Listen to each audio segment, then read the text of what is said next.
Welcome to the OhioRAAM Show, number 289.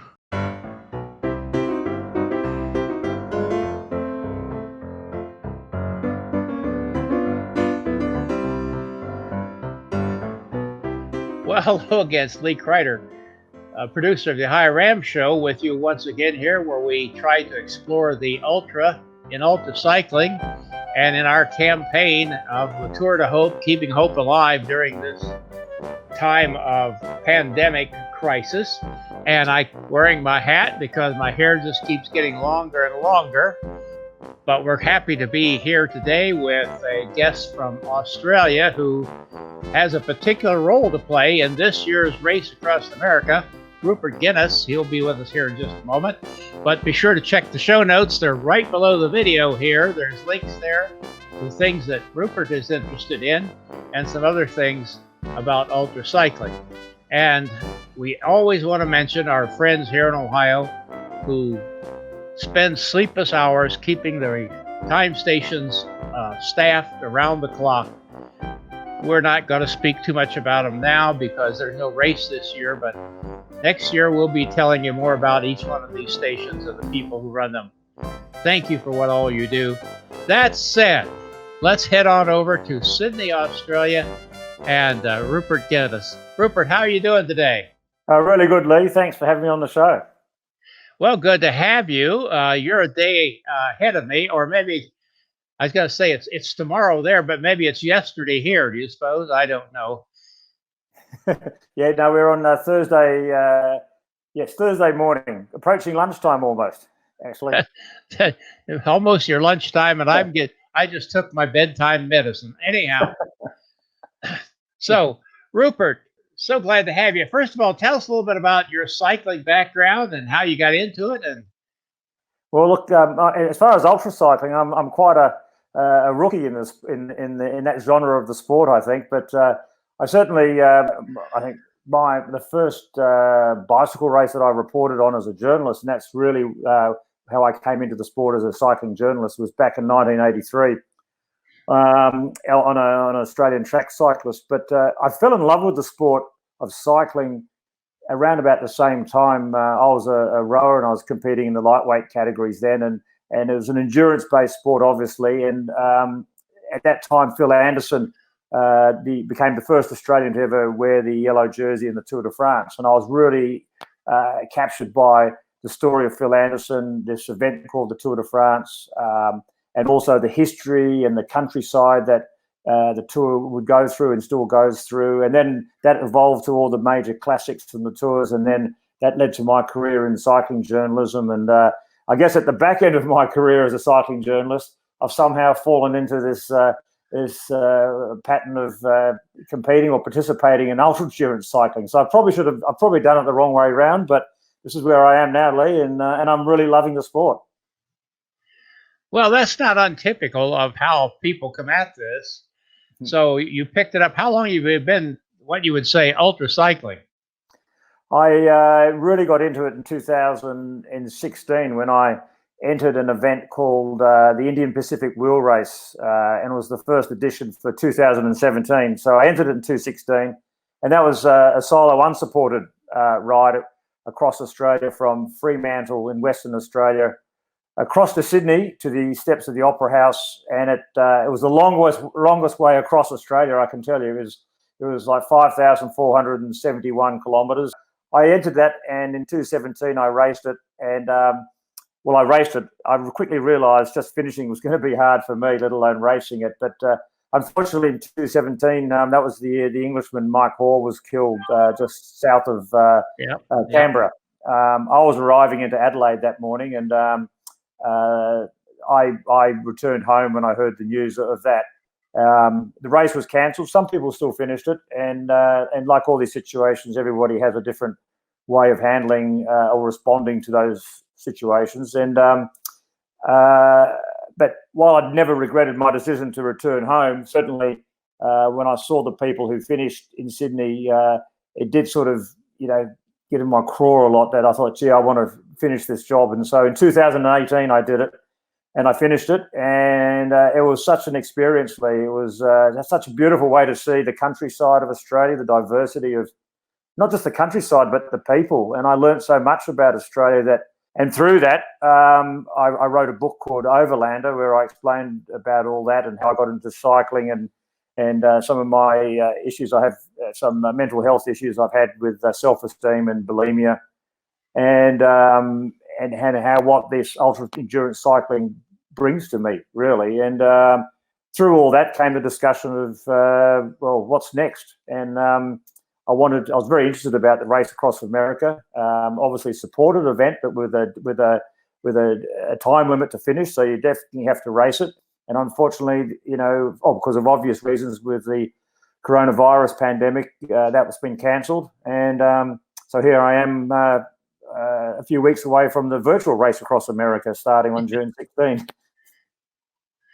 Well, I'm glad you brought that up, because I believe you or somebody in your crew or somebody related to you was instrumental in creating VRAAM and VRAW, virtual RAM and virtual RAW. How'd that come about? Yeah, well, it came Anthony Gordon, who was going to be my crew chief for RAM, and a lot of people would know him in the ultra endurance world, particularly at RAM. He's a world-renowned videographer, storyteller. He's covered RAM 3 times from various angles of the race. And he's had a lot of experience in adventure and expeditionary documentation, particularly with Mount Everest and the likes. And so he's got a lot of experience in this sort of thing. Anyway, he was going to be my crew chief, and then he sort of put it to me, and so did my coach Marco Bello, just coincidentally. They said, "Why don't you do it virtual?" And like most of these ideas, you think they're crazy, and I sort of laughed at it, blew it off, and then I had a glass of wine that night, and then obviously they'd planted the seed in my mind, and I started after probably my second glass, I realised, wow, this actually it's not a bad idea. What else am I going to do with the year? Things were shutting down here in Australia, and I wanted to use my preparation, and then so I spoke to Anthony, and little did I know. The more wine you had, the smarter you got. Is that right? Exactly. Yeah, that's a nice way of putting it. I'll take that, Lee. I'll take that. And what I didn't know was that Anthony had already made a couple of calls to some of my other crew, my physiotherapist and the mechanic and just some other people in the crew, just saying, he did a lot more groundwork behind what I thought was a simple question, a throwaway question. And he wanted to check, do you think Rupert's, how is his body going? How do you think he is mentally? Do you think he's up for it? Do you think if we, put it to him, it's not just a whimsical idea? Very importantly, but a lot of us, it was based around the cause of mental health, which is I'm writing for. So we thought, wow, this has got to be a pathway to produce some positivity. It's very easy to get trapped into the understandable tragedy of the pandemic and all the underlying issues that come from it. But is there some way amidst all this we can generate a positive platform to give people some hope of an objective or some involvement, just to be included in it? It's not just about me, the rider or the riders. It's also about the support crews, who've also put in so much time and effort into their respective campaigns. And this sort of regenerated, certainly with our crew, it's regenerated some excitement. And suddenly, Anthony's really good at bringing various parties together, and very limited time since the time that RAM was cancelled to where VRAM was announced. I don't know how he did it. He worked around the clock, but and also with David Fell, who's the organiser of Revolve 24, which is Australia's only RAM qualifier, and Sally Higginbotham. The three of them, this triumvirate, sort of worked together and produced it. And all they kept saying to me, all I have to do, Rupert, is ride. That's my job. So I'm going to have to, earn my keep, I think, in the next few weeks. Okay. Well, I don't want to get into a lot of the technology involved, although it fascinates me. But as I understand it, video presentation isn't going to be necessarily the actual RAM route. Is that correct? Yes, exactly. In an ideal world, that would be obviously superb. But the app that's being used is the Full Gas app, which is it's an Australian company. But what more importantly, though, is the fact that what you see is actual video images of various routes, and so they're sort of knitting them all together basically. Or there will be a menu when the route. Well, the route is. I understand part of the route is already up on the website. I think there's about 16 rides. So there's going to be a compilation of rides that you have to complete, all American rides, and you just tick them off in a specific order, and then there'll be the accumulated distance, very similar to RAM. So it won't be exactly the same as RAM, but it'll be an all-American race, and you're just going to have to tick off each ride as you finish them. And the terrain you see is going to be something similar, as I understand it, to what you would experience. Is that correct? Yes. I believe the elevation is going to be similar. I understand it could be even more, but I guess with virtual riding, as well as the smart trainers are to calibrate with the apps, you haven't got the elements of obviously the outdoor elements of headwinds or crosswinds. For 100. You haven't got gravity. 50 degrees centigrade heat. Yes, exactly. And you haven't got gravity for larger type riders like myself. You haven't got gravity to weigh you down either. So, it's going to be a pretty exciting adventure in its own way, I think. I hope. Well, okay. And in the show notes, you'll see a link to that website. Well, those of us who are DOT followers will be able to follow along as well, will we not? That's exactly right, Lee. And there's going to be, because obviously like a lot of the purpose was to try and connect people as well. It's not just about people in Australia who are, trying to provide a positive platform for them, but it's, with the DOT watching system, that really helps connect communities around the world together. So, you could be following me, Lee, and, or any other rider in Australia, but Australians can be following anybody in Europe and in the US as well. So it's with all the boundaries that are in the world at the moment, it's quite, it's a really exciting initiative, I think, that we can, have a connect in a global community through that. Well, give us something to do during those 10 days that we hardly get any sleep at all. But, well, I have contacted fellow Australian over there on the other side of the country, Sabine Bird, who's going to be doing VRAAM, and she has agreed to give me some reports during the race, a little short video reports.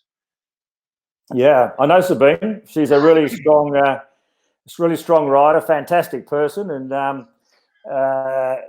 I didn't know if she was actually going to do VRAAM yet. I suspected so because I've been watching her training program on Strava.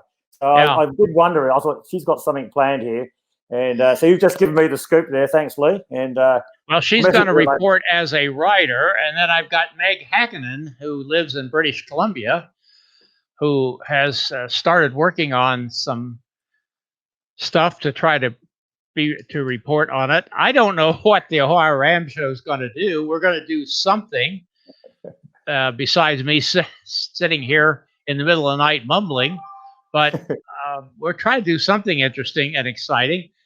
And there's no way to compare this to anything, is there? No, that's the thing. I think there's a lot of unanswered questions. I mean, which I think is exciting. Like, I know a lot of people could have reservations because they may ask questions of what about this, what about that. But the unknown to me is what's really exciting. And I think with ultra endurance cycling, there's so many unknowns anyway. So I think embrace them for what they offer. Is that the uncertainty? It could be a surprise. And you know what? There's going to be dark moments, of course, in any ultra endurance event, even events where you actually don't go anywhere, literally. A funny story. I had the guy whose job was to drive the RV for RAM. He said, because what we're doing with ours, just to sort of generate some a bit of fun as well. We're going to create a scene, a setting where I'll have behind me a support car all decked out like in RAM, and we're going to have the RV there as well. And so it's going to be like a TV set. Yeah. And everyone's going to still do their roles and be sitting in the cars and doing that sort of stuff. And so my RV drivers, when RAM was cancelled, and I said, we're going to do VRAAM now. And he said, well, what about me? What happens? Am I redundant now? I said, no, Peter, mate, you're still the RV driver. You're just not going to be going anywhere. You're going to be parked for quite a while. That's all. Bring a book. Well, it's going to be a fun thing. We will all be smarter than we are tonight, I can tell you, when it's all over. You mentioned in passing that you support mental illness, and you want to say a little bit about that? Like I think I alluded to it to begin with from my own experience when I was a kid. I developed a lot of self-esteem issues from being. I was quite a bit of a roly-poly sort of guy, and I was never very good at what I thought were the cool sports, which happened to be ball sports. In Australia, there's cricket, but I was never very good at cricket, never very good at tennis, basketball, anything with a ball or technique. Rugby I was okay at, but I was in the one position which is tight head prop, which is the position at the time that no one ever passed the ball to the tight head prop. So I very rarely was called upon to show my finesse with my ball handling skills, but or lack of them. But anyway, through all this, I developed a little, sort of a wonder, what am I good at? So that leaned me towards endurance sports, which led me to initially with rowing. And I really loved rowing, and so I continued with that at school and after school. And after school, I became a lightweight rower because I was too short to be a good heavyweight, and that required me to go on, some pretty strict regimes to get the weight down. And obviously, I don't think anybody loves scales. I hate them. Anyway, I became obsessed with them at this particular time because I had to. And one thing led to another, which led to, instead of being strict with myself about my diet and my weight, it became an obsession. And I even felt guilty if I drank a glass of water because I'd put weight on. And then that led me to, I didn't like to starve myself because I like eating. And then the other alternative, it developed the condition bulimia, which I remember the very first time I regurgitated or vomited my food, and it seemed such a simple thing to do. I thought, wow, that's great. I can still eat and get rid of it. And then it became a pattern, and then I did it all the time. And then my weight went down further and further and further. I lost perspective of everything else in my life, and then I realized what it was, and I stopped rowing. I got into cycling, though. As I said before, I fell in love with the sport because of Phil Anderson getting the yellow jersey. But a little bit of dark humour here. One of the things I loved about cycling as well is that, you can eat while you cycle. Whereas here I was doing a sport that I was either starving myself of or not to try and race. And here was a sport where you could actually eat while you race. I thought, wow, that's the sport for me. And so through all those, there was the groundwork for, I guess, for some mental instability. Really, it wasn't healthy mentally, but and over the years, it still was something I wrestled with, and to this day, I still wrestle with bulimia. Fortunately, I've learned ways to sort of handle it, see the trigger signs before they come, because when it does hit you, it's like a robber in the night in the dark. They just come out from nowhere, and before you know it, you've got your head over the toilet bowl, and then you're feeling guilty and ashamed, And so that's my story. But then obviously there's so many other stories in that, and through my work as a sports journalist, I saw a lot of athletes who were dealing with it. A lot of athletes I thought were dealing with it, but they wouldn't admit it. Because that's the first step, admitting that you have a problem, and you need help. And there's a number of stories in sports there'd be incidents, whether they were whatever, myriad incidents, but they're always related to something that happened where you saw a sign. Well, this person's struggling with something more deeper rooted than just the fact that they wanted to go out and have, 12 drinks and get drunk, and something went bad. There's an underlying issue there.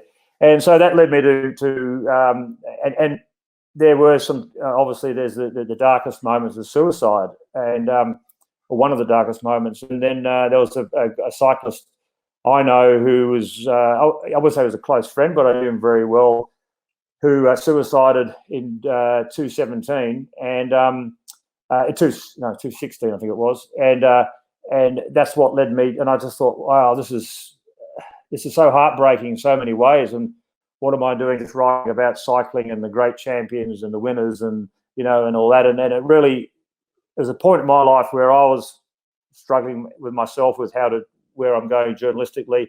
And this triggered my response to contact this group, Crossing the Line Support, which is founded and run by a friend of mine called Garrow Towie, an Irishman who lives in Sydney. He was a triple Olympian, a rower, and I guess me asking him if he wanted anybody to help work with him at all, a journalist for some reason, I'd be available. And in some ways, it was me reaching out as well. You know, it's like, you know, you're in the sea, you're stranded in the sea, and you see a rock there or a lighthouse, and you swim to it because that's going to save you. So that was my connect with it. And then I learned a lot more about mental health. Admitted that I didn't know much about it technically or anything, but I had to, you know, it was just something that sort of became a part of my life, mental health, and trying to help awareness for it.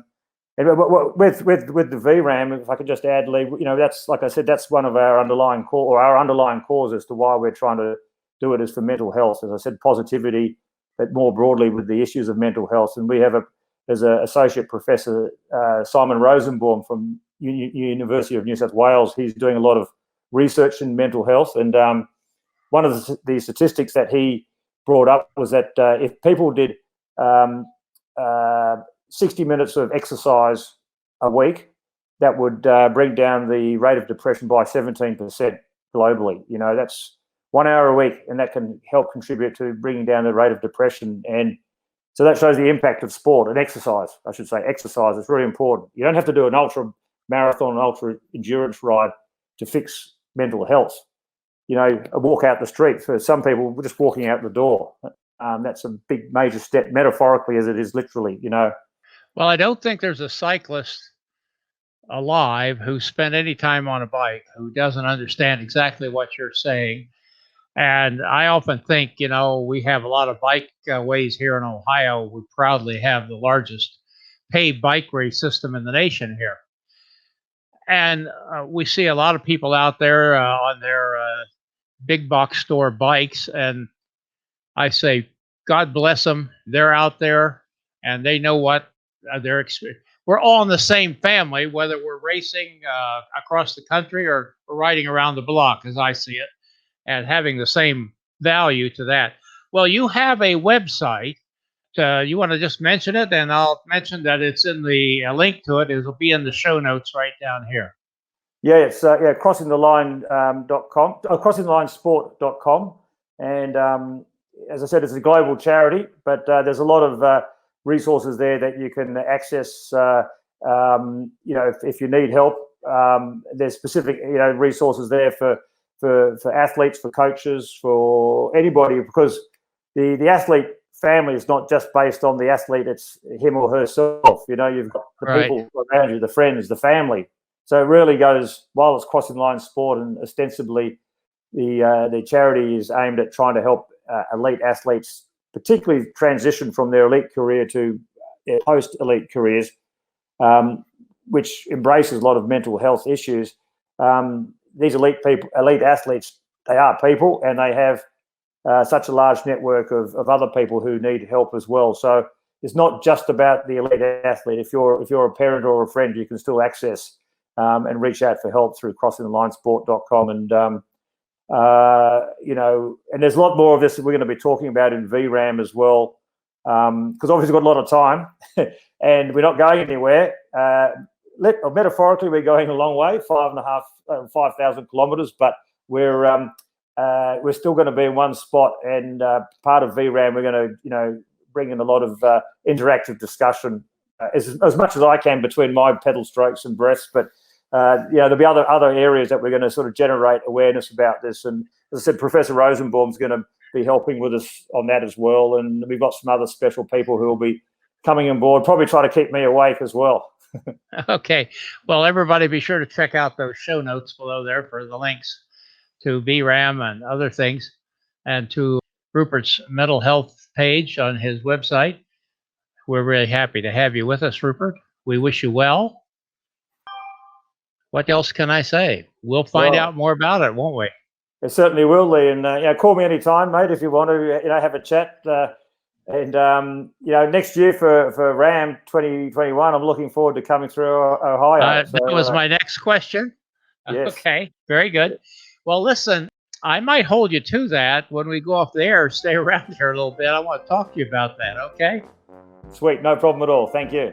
Okay, thank you for being with us, and best of luck on VRAM, and we hope to see you here in 2021, Rupert. Thanks very much, Lee, and all the best to everybody in the US there. I know it's some tough times there for you all, so a lot of us are thinking about you, so take care and stay close to each other, eh?